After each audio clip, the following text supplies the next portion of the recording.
Hello students, welcome back to my YouTube channel. हम binomial theorem में exercise 8.1 की question कर रहे थे।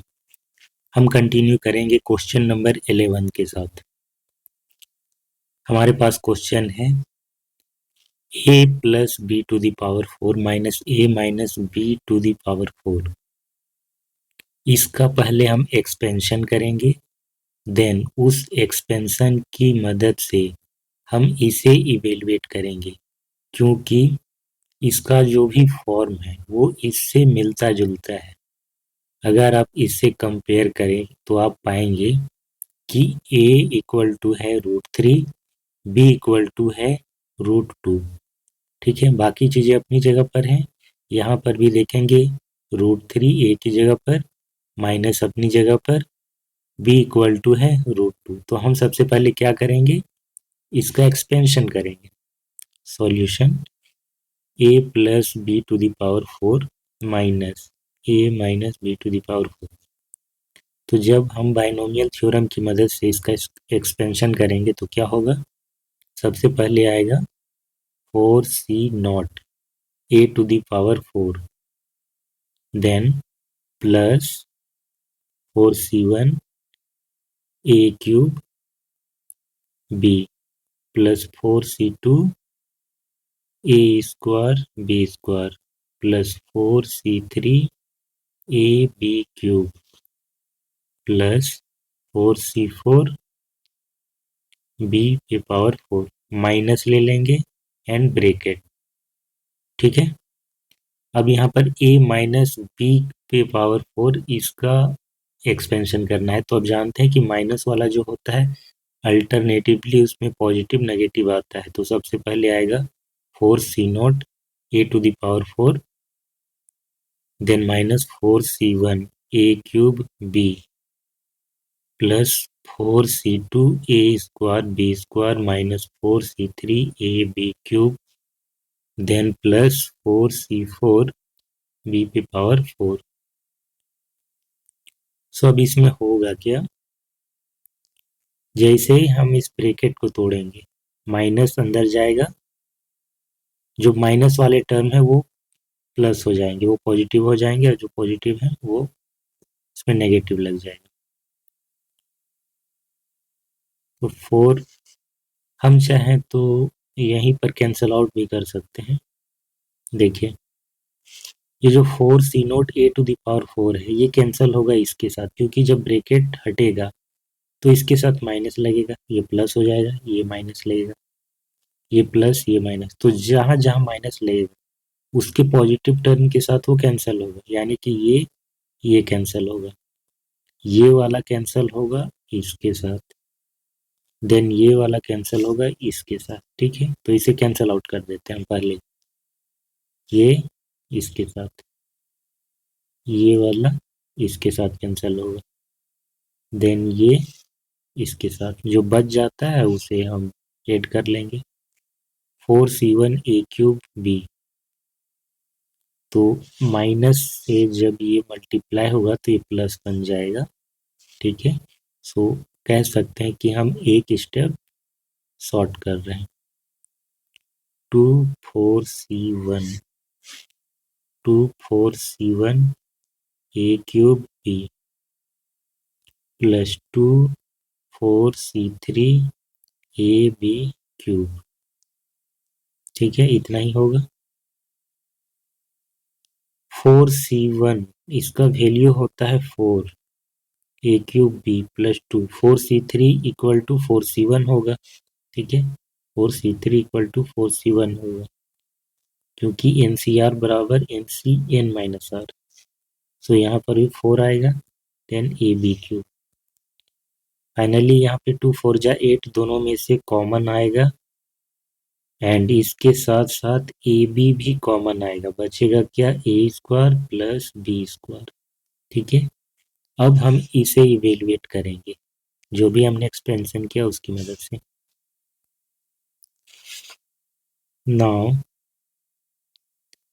इन the expression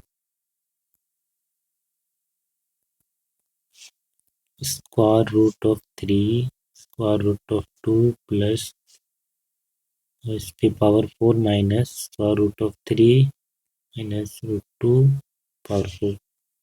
We have a equal to root 3, b equal to root 2. Therefore, root 3 plus root 2 पे power 4 minus root 3 minus root 2 पे power 4, इसका expansion करेंगे तो क्या मिलेगा हमें?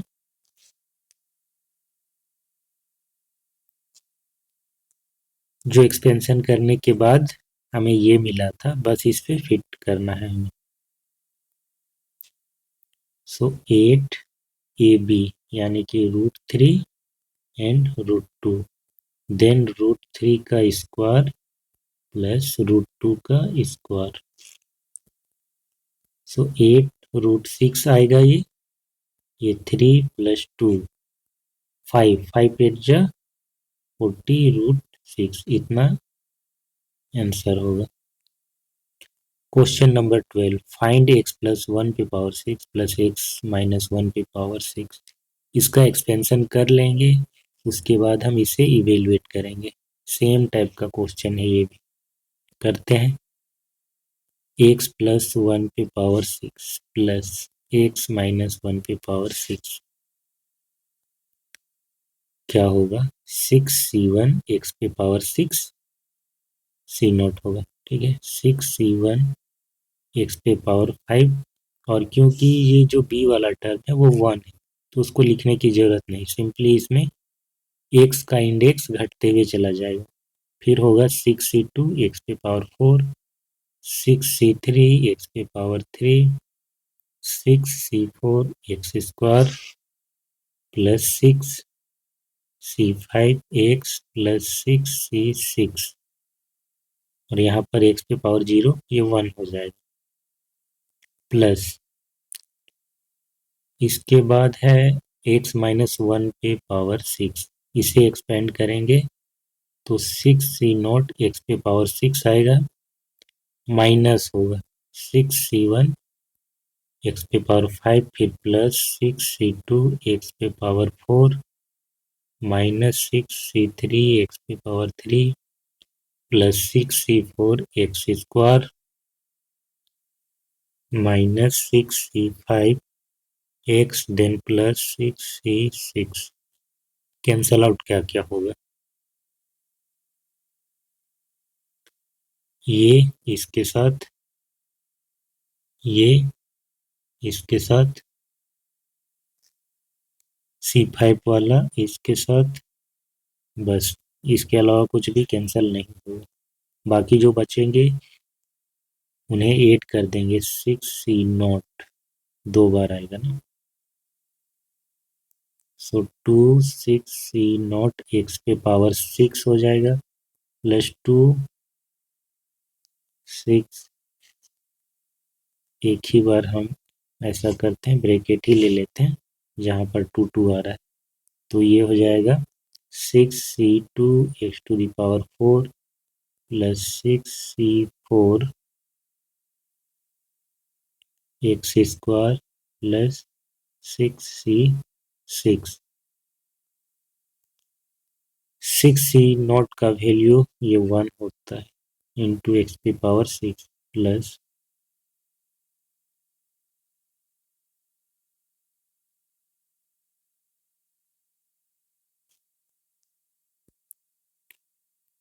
सो 6c2 यानी कि 6 इंटू 5 डिवाइडेड बाई 2, तो ये 15 होगा.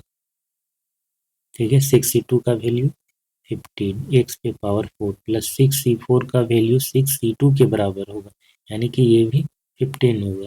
देन एक्स स्क्वायर 6c6, या फिर 6c0 भी बोल सकते हैं इसको, क्योंकि 6 माइनस 6 इक्वल टू 0 हो जाएगा. एनसीआर बराबर एनसीएन माइनस 1, तो इसका वैल्यू 1 होगा. 2 एक्स पे पावर 6 प्लस 15 एक्स पे power 4 plus 15 x square plus 1, ये आया इसका फाइनल एक्सपेंशन. तो हमें निकालना है रूट 2 प्लस 1 पे पावर 6 प्लस √2 माइनस 1 पे power 6.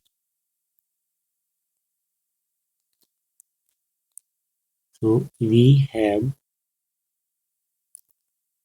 x equal to √2. So √2 plus 1 पे पावर 6 प्लस √2 माइनस 1 पे पावर 6 बराबर क्या हो जाएगा?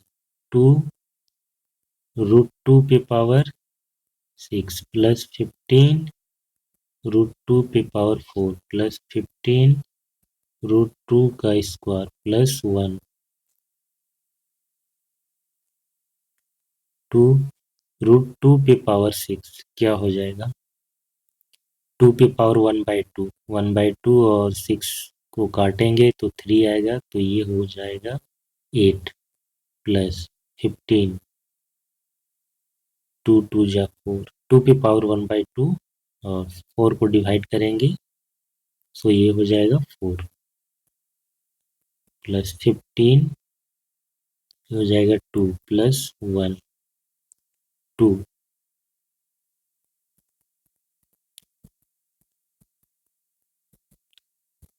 2 मल्टीप्लाई 60 30 90 98 99 इक्वल टू 2 9 जा 18 8 2 9 जा 18 and 119 198 will be the answer. Question number 13 जानते हैं. So that 9 to the power n plus 1 minus 8n minus 9 is divisible by 64 whenever n is a positive integer. Divisible का मतलब है डिवाइड करेंगे तो reminder 0 आना चाहिए, यानी कि डिवीजन एल्गोरिदम का जो इक्वेशन लिखेंगे उसमें ये एक्सप्रेशन 64 का मल्टीपल आना चाहिए और कोई भी रिमाइंडर नहीं आना चाहिए. तो हम कैसे करेंगे? ध्यान दीजिए, n पॉजिटिव इंटीजर है और क्योंकि ये क्वेश्चन ही बाइनोमियल थ्योरम में है तो हमें बाइनोमियल थ्योरम का किसी तरीके से तो यूज करना होगा. कैसे करेंगे? बाइनोमियल थ्योरम कब यूज होता है? जब a प्लस बी पे पावर n इस टाइप का कुछ हम बना पाए तभी हम इसे एक्सपेंड करेंगे. तो यहाँ पर 8 का मल्टीपल में है n, तो इसे तो कुछ कर नहीं सकते हैं. हम यहाँ पर देखेंगे और क्योंकि 9 है हम 1 प्लस अगर 8 करेंगे तो इससे कुछ हो पाएगा कि 8 और n का मल्टीपल में कुछ मिलेगा. यहाँ पहले से 8n, ठीक है, तो एडजस्ट हो जाएगा. इस तरीके से दिमाग चलाना है. So 9 to the power n plus 1 equal to हम लिख सकते हैं 1 plus 8 to the power n plus 1. इसे एक्सपेंड करेंगे क्या होगा? n plus 1 c0 plus n plus 1 c1, फिर आएगा यहाँ पर 8, फिर n प्लस 1 c2 8 स्क्वायर आएगा. 8 का पावर बढ़ते जाएगा और 1 का पावर घटते जाएगा, क्योंकि 1 पे कुछ भी पावर हो वहाँ पे फर्क नहीं पड़ेगा, इसीलिए 1 को लिखना जरूरी नहीं. n प्लस 1 c3 8 क्यूब ऐसे करते हुए लास्ट तक जाएगा. लास्ट में क्या आएगा? n प्लस 1 cn 8 पे पावर n. अब इसे आगे करते हैं तो ये हम 9 पे पावर n प्लस 1 को एक्सपेंड कर रहे थे, ठीक है. 9 पे power n plus 1 equal to n plus 1 C naught का वैल्यू तो 1 होगा. सी नोट आ गया मतलब वैल्यू 1. ये क्या हो जाएगा? n प्लस 1 c1, यानी कि का वैल्यू n प्लस 1 इंटू 8. फिर इधर सेम चीज़ें रहेंगी, इनको हम कुछ भी नहीं करते हैं, इनके साथ कोई छेड़छाड़ नहीं. n प्लस 1 cn 8 पे पावर n 9 पे power n plus 1 equal to ये हो जाएगा 1 प्लस 8n प्लस 8 प्लस इसको पूरा एक साथ लिख देते हैं n plus 1 C2 8 square plus n plus 1 C3 8 cube plus n plus 1 Cn 8 पे पावर n। अब देखिए 9 पे पावर n प्लस 1। अब यहाँ पे समझिए 8n इधर ले आएंगे माइनस 8n, 8 और प्लस 1 9 हो जाएगा, इसको भी इधर ले आते हैं माइनस 9 हो जाएगा। ठीक है, अब यहाँ पे जो बाइनोमियल कोफिशिएंट है n plus 1 C2 n plus 1 C3 ऐसे बहुत से होंगे, इस पे हमें फोकस नहीं करना है। हमारा ध्यान होना चाहिए 8 का इंडेक्स पे। 8 स्क्वायर है, फिर 8 क्यूब है, और लास्टली ये 8 टू द पावर n तक जा रहा है, यानी कि 8 का इंडेक्स बढ़ते जा रहा है। स्टार्ट हो रहा है 8 स्क्वायर से, सो मिनिमम तो हम 8 स्क्वायर कॉमन ले ही सकते हैं। तो क्या करेंगे हम, 8 स्क्वायर कॉमन ले लेंगे। 8 square n plus 1 C2 plus n plus 1 C3, यहाँ बचेगा 8। ठीक है, n प्लस 1 Cn, लास्ट में 8 स्क्वायर कॉमन आया है तो 8 पे पावर n माइनस 2 बचेगा। सो 9 पे power n plus 1 minus 8n minus 9। अब यहाँ पर 64 हो जाएगा, और ये पूरा का पूरा वैसे ही होगा। n plus 1 C2 plus n plus 1 C3 8 plus n plus 1 Cn 8 पे पावर n माइनस 2। अब देखिए ये जो चीज़ है इसे हम 64 के मल्टीपल में लिख पा रहे हैं, क्योंकि ये जो चीज़ होगा ना ये एक पॉजिटिव इंटीजर होगा, क्योंकि ये जो बाइनोमियल कोफिशिएंट होते हैं ये क्या होते हैं, ये पॉजिटिव इंटीजर्स होते हैं, और 8 का मल्टीपल जहाँ जहाँ है वो पॉजिटिव इंटीजर ही होगा। So this can be written as 9 to the power n plus 1 minus 8n minus 9 equal to 64, और इसको हम क्या ले लेते हैं, q मान लेते हैं। प्लस r जो है यहाँ पर r का वैल्यू क्या होगा, 0 होगा, तो r को लिखने की भी जरूरत नहीं है। हम बस ये बता रहे थे कि जो प्लस r यहाँ पर होता है, ये अगर a और b दो नंबर हैं, a ग्रेटर देन b है, तो हम हमेशा, और ये दोनों पॉजिटिव इंटीजर है, तो हम हमेशा a को b से डिवाइड करके a equal to B Q plus r equation के फॉर्म पर लिख सकते हैं। यही डिवीजन एल्गोरिथम है। ठीक है, डिवीजन एल्गोरिथम इसी को बोलते हैं। तो यहाँ पर r का वैल्यू 0 आ रहा है, यानी कि रिमाइंडर 0 हो रहा है। जैसे ही रिमाइंडर 0 हो रहा है, यानी कि ये जो चीज़ देख रहे हैं आप, ये पूरा का पूरा 64 का मल्टीपल है। 64 से डिवाइड करेंगे, रिमाइंडर 0 हो रहा है। This implies 9 to the power n plus 1 minus 8n minus 9 is divisible by 64। ठीक है, अगला क्वेश्चन देखते हैं, question number 14। So question number 14 में हमारे पास एक समेशन सीरीज है 3 to the power r NCR। यहाँ पर r रन कर रहा है 0 से लेकर के n तक।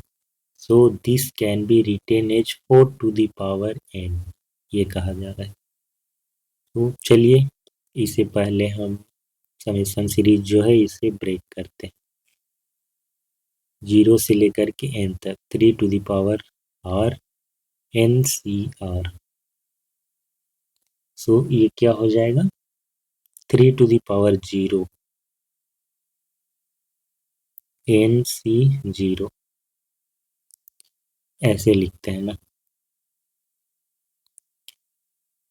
NC0 3 to the power 0 plus NC1 3 पे पावर 1 प्लस NC2 3 पे पावर 2, ऐसे करते हुए NCN 3 to the power n तक। सो ये तो बाइनोमियल सीरीज, बाइनोमियल एक्सपेंशन की तरह ही दिख रहा है कुछ कुछ।